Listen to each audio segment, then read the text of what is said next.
Next, impact by medium. I'll briefly introduce the impact by medium, or by the message itself. The message, whether perceived, imagined, or implied, it can be expressed in three ways: by words, by the tones of your voice, or by your body language. According to Dr. Morabian of UCLA, their impacts respectively are 7% for the word, 38% for the voice, and 55% for visual body language. First, the words, 7%. This will be our focus in our future discussions. There are basically two ways, prepare or not prepare, when people utter words toward someone. First, or not prepared, off-the-cuff remarks. We are human beings full of emotions, and most people are prone to react emotionally and face the consequence later. Quite often, on the spur of the moment, we say things that we don't mean, like, I hate you, I wish you were never born, etc., when people speak out of anger, and the subsequent damage could be irrevocable. Or you can manage your words so they serve you well.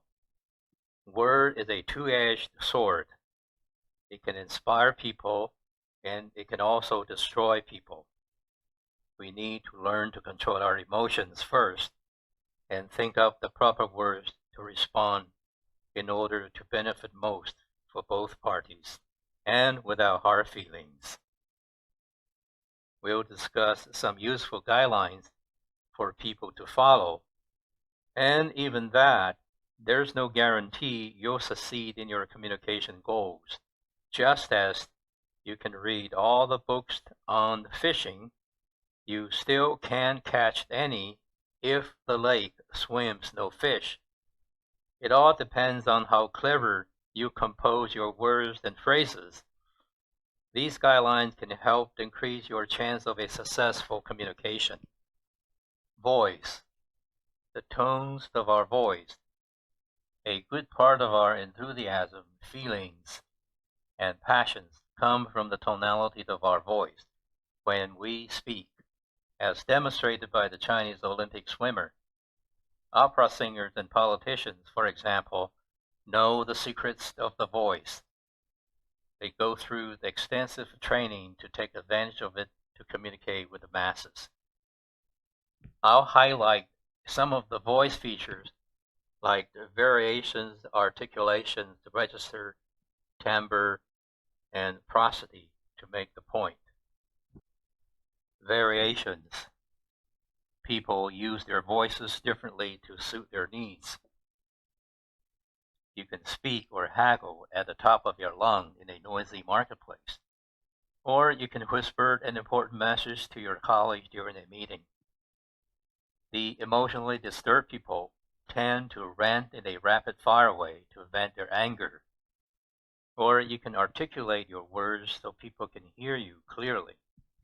The tones.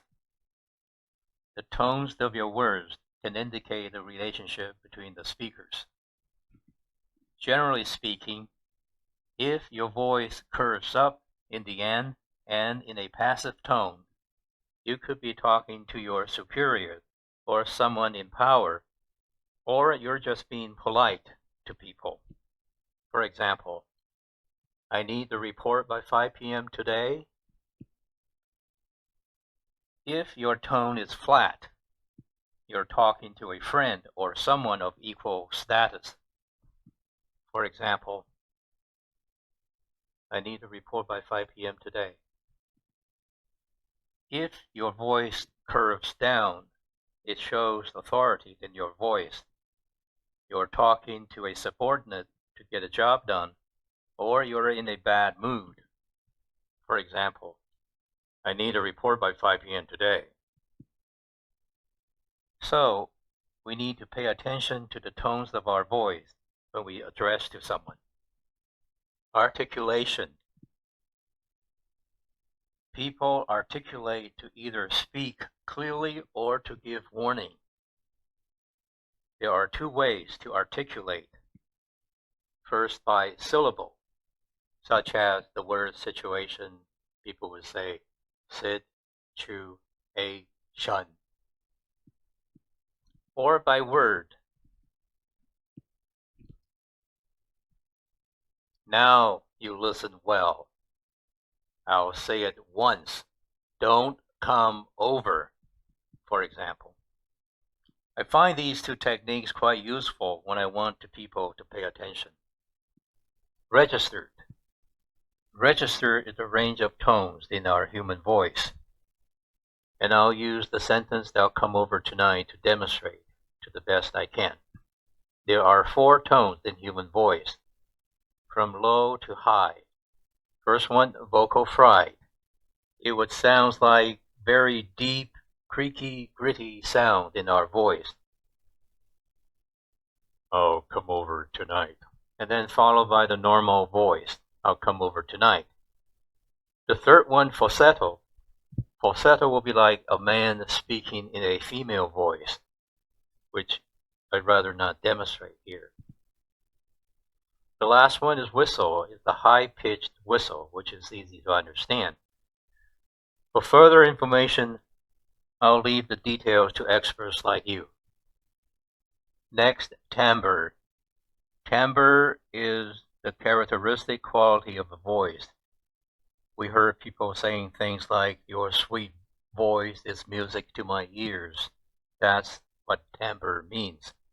It's the way your voice feels. It's rich, smooth, friendly, warm, and so on.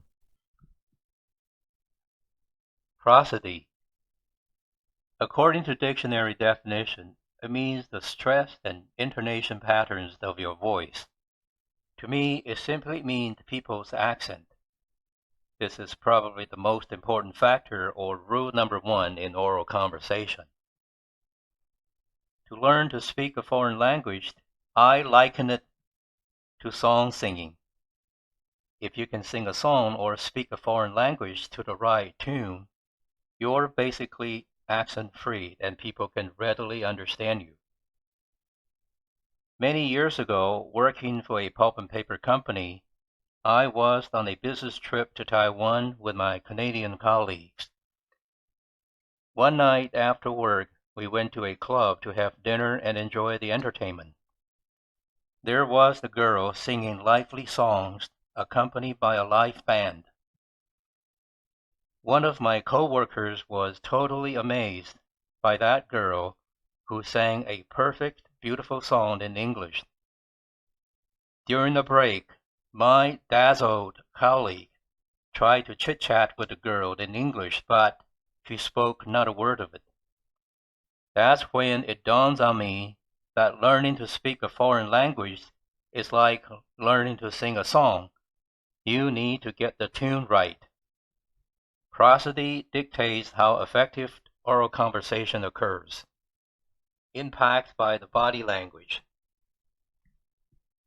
The body language is a form of nonverbal communication style we project through the use of our body parts. Every movement of our body parts and their related mannerisms carry messages of profound significance, and it takes an expert to interpret them. Unlike words, our body language won't lie. It works as a package. It can betray our true emotions. Let's check out a few examples. First, gestures. Here we can see people gesticulate by flashing their fingers and sending out powerful messages. In a hostile environment, we stretch out our hands, palms up, to people to mean no harm, to disarm people, and to gain their trust. We can even clench our fists and fold our arms across our chest as a sign of distrust and hostility. Either way, no words were spoken, but the message is loud and clear. Facial expressions. Normally, we can detect a person's emotions simply by looking at their faces. Sometimes those expressions can be fake and misleading, especially by someone who is good at acting. However, according to some experts, it is difficult to fake a micro-expression in a flash of a second, often detected in people's initial reactions. The picture on the right piques my curiosity. It seems to show that the factory workers coming to work in the morning line up, pick up a hook, and use it to force a smile on their faces. Think about it. People are faking their attitude in their workplace. It happens. I wonder if they can work together as a team. It's a topic worthy of discussion. What's your interpretation? Postures. The picture is self-explanatory. Those political leaders in the pictures are in a contentious mood, no doubt. In business, when dealing with clients face to face, I consider proper posture is quite important for sales because they represent a company's image. Slouching and leaning on the table during a meeting are not the way to go. Fidgeting. Fidgeting is quite a common minor distraction in a meeting, and it can be very annoying. Constantly stroking your hair, yawning, picking noses, checking emails on cell phones, or even twirling and dropping your pens, making distracting noises. It's a sign of utter disrespect towards other people. I've seen people in an important business meeting do just that, fidgeting on his cell phone while the clients are speaking. Finally, enough is enough. One of the clients could bear no more and asked the person to stop and pay attention while he was talking. It was a very embarrassing moment indeed. Talk about building relations. The study and interpretation of the human voice and the body language are profound science. And here, with a few examples, we're not even scratching the surface of it, other than recognizing its powerful impact on communication. We'll leave the details to experts. I hope you learned something from this presentation and give us a like. This is Peter Chang. I'll see you in the next topic.